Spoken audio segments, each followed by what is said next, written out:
Hi friends, इस video में हम जानेंगे कि इन्वेस्टिंग के लिए सही टाइम क्या है, हमें इन्वेस्टमेंट कब और कैसे स्टार्ट करनी चाहिए। तो इसके लिए आप इस वीडियो को पूरा देखिए। मैं हूं इकबाल और आप देख रहे हैं हमारा ने। आपके मन में सबसे पहला सवाल ये होगा कि इन्वेस्टमेंट आपको किस एज में स्टार्ट करनी चाहिए और इसका सही टाइम क्या है। तो इसका जवाब है कि इन्वेस्टमेंट आपको उसी टाइम स्टार्ट कर देनी चाहिए जब आपके पहली सैलरी आपको मिली थी, और वही टाइम आपके इन्वेस्टमेंट के लिए सबसे अच्छा था। पर अभी भी देर नहीं हुआ है, आप चाहे तो अभी भी अपना इन्वेस्टमेंट शुरू कर सकते हैं। बहुत सारे लोगों को लगता है कि इन्वेस्टमेंट के लिए एक बहुत बड़ा अमाउंट का होना जरूरी है, और वह इसी इंतजार में 5-10 साल बर्बाद कर देते हैं और अपना इन्वेस्टमेंट शुरू नहीं करते। पर अगर आप सच में अपना इन्वेस्टमेंट शुरू करना चाहते हैं तो सिर्फ 500 रुपये पर मंथ के हिसाब से म्यूचुअल फंड के SIP में भी आप अपना इन्वेस्टमेंट जर्नी शुरू कर सकते हैं। आपका इन्वेस्टमेंट आपको तब ज़्यादा रिटर्न देता है जब आप उसे लॉन्ग टर्म के लिए इन्वेस्ट करते हैं, ना कि शॉर्ट टर्म के लिए। आइए इसे हम एक एग्जाम्पल में समझते हैं। तो इसके लिए हम SIP कैलकुलेटर गूगल पे सर्च करके ग्रो ऐप पे आ गए हैं। मेरा एक दोस्त है आदि, जो यह चाहता है कि हर महीने 1,000 रुपये इन्वेस्ट करे 15 साल के लिए, लेकिन वह इन्वेस्ट करने से पहले यह देखना चाहता है कि उसे टोटल रिटर्न कितना मिलेगा। तो हम यहाँ पे मंथली इन्वेस्टमेंट अमाउंट को 1,000 रुपया सिलेक्ट कर लेते हैं और टाइम पीरियड को हम 15 साल के लिए सिलेक्ट कर लेते हैं। तो नीचे आप देखिएगा कि इन्वेस्टमेंट अमाउंट जो है वो सिर्फ 1,80,000 है, लेकिन जब उसे 15 साल के बाद रिटर्न मिलेगा तो उसका टोटल वैल्यू 5,04,576 होगा। अब आदि चाहता है कि वो 15 साल के लिए नहीं बल्कि 30 साल के लिए इन्वेस्ट करेगा और इन्वेस्टमेंट अमाउंट को 1,000 की जगह 500 करेगा। तो इसे हम 500 सेलेक्ट करते हैं और टाइम पीरियड को हम 30 साल के लिए सेलेक्ट करते हैं। अब नीचे देखिए, इन्वेस्टमेंट अमाउंट जो है वो 1,80,000 ही है, लेकिन उसका रिटर्न जो है वो टोटल वैल्यू आप देख सकते हैं 17,64,957 है, जो कि एक्चुअल अमाउंट से कई गुना ज़्यादा है।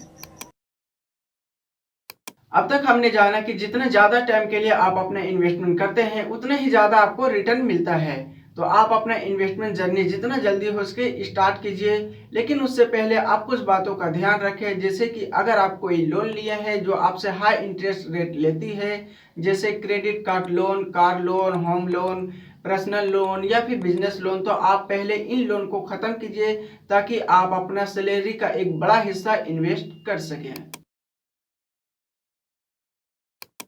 आप अपने मनी का इन्वेस्टमेंट अपने किसी गोल को अचीव करने के लिए भी कर सकते हैं। शुरुआत में अगर आप लॉन्ग टर्म इन्वेस्टमेंट नहीं कर सकते तो शॉर्ट टर्म इन्वेस्टमेंट से ही अपना इन्वेस्टिंग जर्नी स्टार्ट कर सकते हैं। जैसे कि अगर आपका गोल है कि आपको एक कार लेना है और जितना उस कार का प्राइस है उतना अमाउंट अगर अभी आपके पास नहीं है, तो फिर आप उन पैसे को या तो सेव करेंगे या तो इन्वेस्ट करेंगे या तो फिर बाकी पैसे के लिए लोन लेंगे। अगर आप अपने उन पैसे को सेविंग पे लगाते हैं तो वहाँ पे आपको जो इंटरेस्ट मिलता है वो इन्फ्लेशन रेट से भी कम होता है, जो कि एक अच्छा ऑप्शन नहीं है।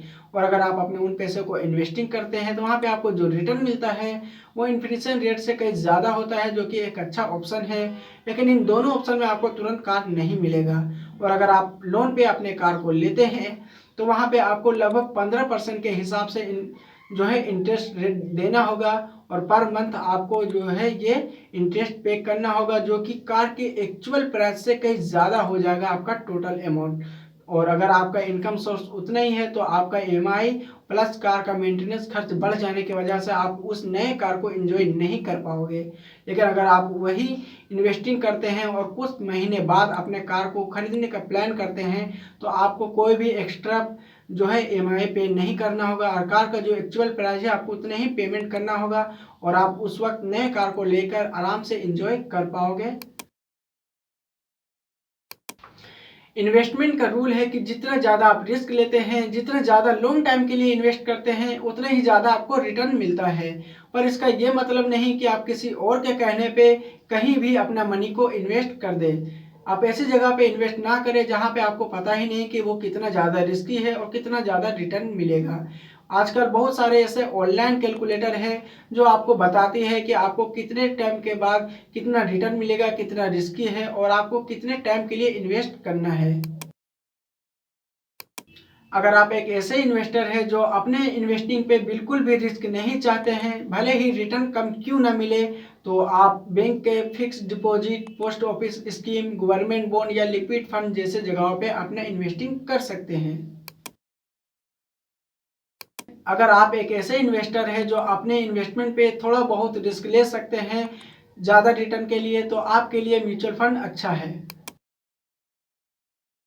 लेकिन अगर आप एक ऐसे इन्वेस्टर हैं जो कि हाई रिस्क ले सकते हैं अपने इन्वेस्टमेंट पे हाई रिटर्न के लिए, तो आपके लिए स्टॉक मार्केट एक बहुत ही अच्छा ऑप्शन है। आप कभी भी किसी और से कर्ज लेके अपना इन्वेस्टमेंट ना करें, क्योंकि हो सकता है कि आपके कैलकुलेशन के हिसाब से आपका इन्वेस्टमेंट आपको उतना रिटर्न ना दे या तो फिर लॉस में चला जाए। तो ऐसे में आप जो कर्ज लिए हैं उसे चुकाना आपके लिए मुश्किल हो जाएगा। आपका इन्वेस्टिंग लॉस में ना चला जाए, इसके लिए ज़रूरी है कि आप अपना सारा इन्वेस्टमेंट अमाउंट को एक ही जगह पे इन्वेस्ट ना करें, उसे डिवर्सिफाई करके अलग अलग जगह पे इन्वेस्ट करें। जैसे कि अगर आप इक्विटी में इन्वेस्टमेंट करना चाहते हैं तो कुछ अमाउंट को आप बैंकिंग में इन्वेस्ट करें, कुछ अमाउंट को आप एग्रीकल्चरल में इन्वेस्ट करें, कुछ अमाउंट को आप टेक कंपनी में इन्वेस्ट करें और कुछ अमाउंट को आप फार्मा सेक्टर में इन्वेस्ट करें। इससे ये होगा कि अगर अलग अलग सेक्टर में आप डिवर्सिफाई अगर करते हैं तो कोई एक सेक्टर अगर लॉस में भी जाता है तो दूसरे जगह से आपको रिटर्न मिल जाएगा और एवरेज में आपको रिटर्न जो है प्रॉफिट में ही होगा। इस वीडियो में हमने जाना कि जितना जल्दी हो सके हमें अपना इन्वेस्टमेंट स्टार्ट करना चाहिए अपने नॉलेज और रिस्क के हिसाब से। यह वीडियो आपको कैसा लगा हमें कमेंट करके बताइए। वीडियो में कुछ पसंद आया हो तो लाइक कीजिए और अपने दोस्तों तक शेयर कीजिए। तो मिलते हैं हम आपसे वीडियो के अगले पार्ट में।